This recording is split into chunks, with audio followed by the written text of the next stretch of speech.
ഇത് ഹായ് പറ ഹായ് പറയത്തില്ലേ? Hello hello. ഹലോ വലിയ ഹായ് കൊടുക്ക്. ഹായ് ഇത് പിടിച്ചോ. ഹായ്. ഞങ്ങളുടെ പുതിയ വീട്ടിലേക്ക് എല്ലാവർക്കും സ്വാഗതം. ഞങ്ങൾ ഇന്ന് റേഷൻ കടയിൽ പോവുകയാണ്. ഇന്നും കൂടെ കൈ വലിച്ചില്ലെങ്കിൽ അടുത്ത മാസം മുതൽ റേഷൻ കരി കിട്ടില്ല. അതുകൊണ്ട് ഞാൻ, അമ്മൂമ്മ, അമ്മയുടെ ചേച്ചി, ഞങ്ങളെല്ലാവരും കൂടെ റേഷൻ കടയിലേക്ക് നടക്കുകയാണ്. അമ്മയും ചേച്ചിയും റേഷൻ കടയിലെത്തും. അപ്പോൾ ഞങ്ങളിന്ന് ഒരുങ്ങി സുന്ദരിയായിട്ടാണ് റേഷൻ കടയിലേക്ക് പോകുന്നത്. അമ്മൂമ്മയ്ക്ക് ഇട്ട ചെരുപ്പ് അങ്ങോട്ട് തൃപ്തിയായിട്ടില്ല. അത് കാല് വേദനെടുക്കുന്നൊക്കെ പറഞ്ഞിട്ട് എറിയാനൊക്കെ നോക്കിയാണ്. ഞങ്ങൾ അല്ലാതെ തന്നെ ലേറ്റായി.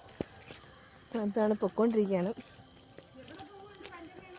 റേഷൻ കട എല്ലാവരും ചോദിക്കുകയാണ് അമ്മയും കൊണ്ട് അവിടോട്ട് പോവാണ്, റേഷൻ കടയിലേക്ക് പോവാണ്. ഓട്ടോ വിളിക്കാമായിരുന്നു, പിന്നെ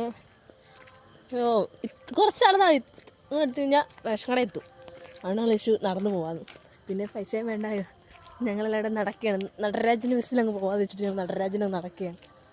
ഇനി റേഷൻ കട ചെയ്തിട്ടുള്ള വിശേഷങ്ങളും ബാക്കിയുള്ളതല്ലേ അടുത്ത വീഡിയോ ഇടാം കേട്ടോ. ഒന്നാമത്തെ കാര്യം അറിയാമോ, എനിക്ക് അറിയത്തില്ല എങ്ങനെ എഡിറ്റിങ്ങിനും അതൊന്നും ഞങ്ങൾക്ക് അറിയത്തില്ല. അപ്പോൾ എല്ലാവരും പറഞ്ഞിങ്ങനെ വീഡിയോ ചെയ്യാൻ പറഞ്ഞിട്ട് അങ്ങനെ വീഡിയോ ചെയ്യുകയാണ്. ഞങ്ങൾ എല്ലാവരും സപ്പോർട്ട് ചെയ്യണം, പിന്നെ ലൈക്ക് ചെയ്യണം, ഷെയർ ചെയ്യണം. അപ്പോൾ ബൈ. അടുത്ത വീഡിയോ ആയിട്ട് പിന്നെ വരാം. ടാറ്റ കൊടുക്കും. ടാറ്റ കൊടുക്ക്. ടാറ്റ ഇങ്ങോട്ട് പറ. ടാറ്റ പറ. ടാറ്റ അമ്മ വലിയ ടാറ്റ കൊടുക്ക്. ടാറ്റ. അപ്പം ബൈ. See you.